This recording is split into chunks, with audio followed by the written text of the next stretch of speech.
You talked about how well you would fit in with Chicago.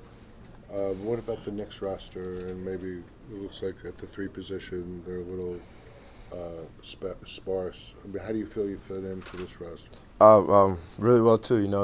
You got length with Porzingis and Frank. They got defense right there, just length on the ball, all that, and then playing off Porzingis. I could move it out the ball, do whatever it takes. In transition, create space for him when he's has the ball in ISO. So, I mean, if they don't help off me, he has the easier way to the basket for sure.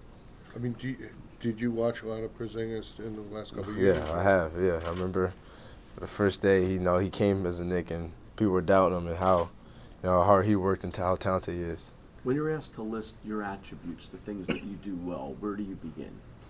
Defense, of course. That's where I take a lot of pride. Is defense first. Shooting the ball.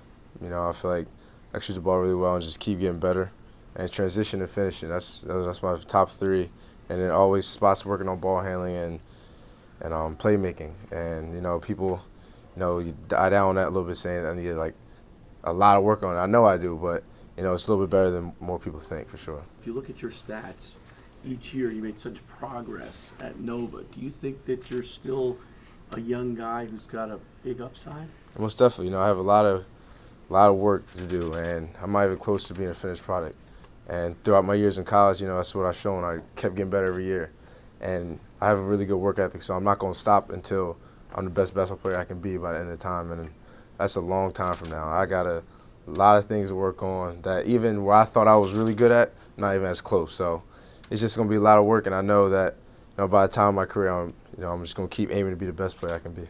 How do you feel being often compared to Miles Bridges? I don't know how well you know him, but you're kind of in the same range, maybe. Yeah, it's funny you said hey, I know him, and a lot of people get me mixed up with him, and we're just he's a really good player. We're just two different people, two different type of games, and it's funny people call me Miles by accident. I'm like, I don't look nothing like him, or even built like him. So I'm like, I told him that the other day. I'm like, if somebody call me Miles one more time, like some people I got to walk around with like M-I-K. Yeah, M-I-K Bridges. Like, might have to get that on my back, just M-I-K dot Bridges. So, I mean, it's funny, but, I mean, he's a really good player. It's just, two different type of people. You've played at the Garden before. What would it be like for that to be your home?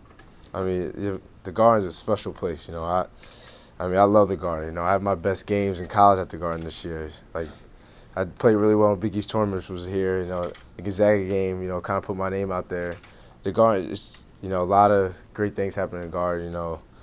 It's an unbelievable place. It's beautiful. I love it. Did you know the Knicks were scouting you at all during the Big East final when you played Providence? I think Mills and Dolan and those guys were all there. Did you notice that at all? I didn't see them if they were in the crowd, but I mean, a lot of people tell me about Knicks this, Knicks that. Yeah. So I hear it a lot. I kind of didn't really read into it during the season because try to concentrate and just worry about our team. But I mean, I got friends and stuff who look into that and tells me all about it, and just a coincidence I played really well at the Garden. So it's like, oh, like Knicks, like you'll be great here. So sure.